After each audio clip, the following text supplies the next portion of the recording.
is Kevin Williams. I'm a 62-year-old African-American king living here in Atlanta, Georgia. I didn't come here, I'm from here. I'm a stepfather of two, Winston and Natwana. Divorced twice, museum owner, Atlanta Public Schools, 26-year worker, owner of a plumbing business, and director of the Ominala Griot Afrocentric Teaching Museum. What shaped my life in childhood was the stability of my family growing up. Even though we had interpersonal difficulties, the family was very, very solid. Growing up, they gave me a strong sense of security, knowing that family comes first, that family's there. The way that affects me today is that I'm very grounded. Growing up in the civil rights era here, especially here in Atlanta, drove things home poignantly. I remember the day Dr. King was killed. Atlanta was a ghost town. No movement anywhere, no cars on the streets. People were stunned because our biggest icon, our biggest African-American icon in that time was Dr. King.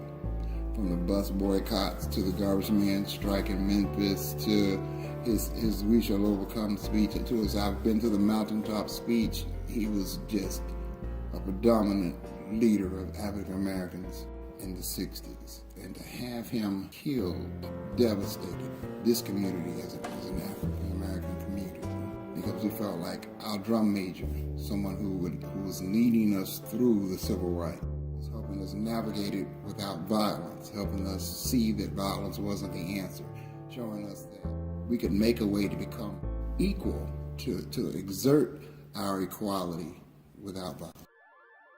My mother's protest was to become highly educated, to get her master's, and to move on to get her doctor's degree.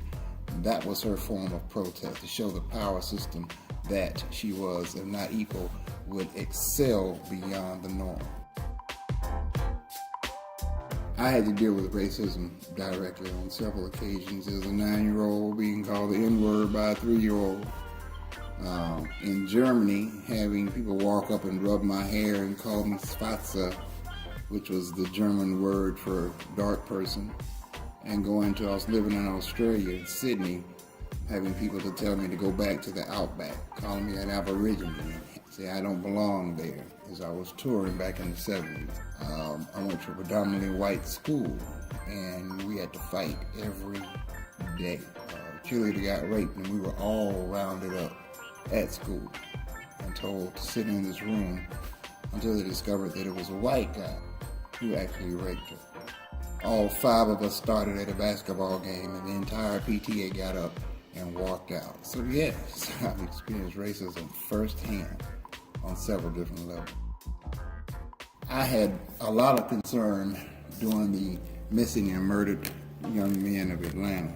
It was a fear and a trepidation that went throughout the city for all the young African American males. If you had a son, a cousin, a nephew, or a neighbor that was a kid, you were on heightened alert, just making sure that they didn't get snatched, because this was coming from within the community. It didn't appear to be somebody coming from outside. It appeared to be something right here that was ever present. So everybody was nervous. Screen doors that were constantly left open were all of a sudden locked.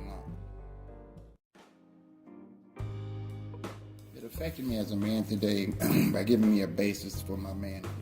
I'm an African American male with all the struggles and all the difficulties that I've carried all through my life, watching my father struggle to put bread on the table, watching my mother excel in education, showing me that there's so many ways to succeed. It reaffirmed my blackness. It let me know that as a black male, I had to struggle twice as hard and run twice as fast as the competition. It showed me that a black man in this world, in this country, can achieve success. The dreams I have for my life, I want to have a calm, peaceful existence for the rest of my life. Now, so my vision is to work, enjoy life, vacation, travel, and have a significant other. The dash between my birth and my death, let's say, he cares. My favorite quote is, it's not if you can or cannot, it's whether you will or will not. I love that.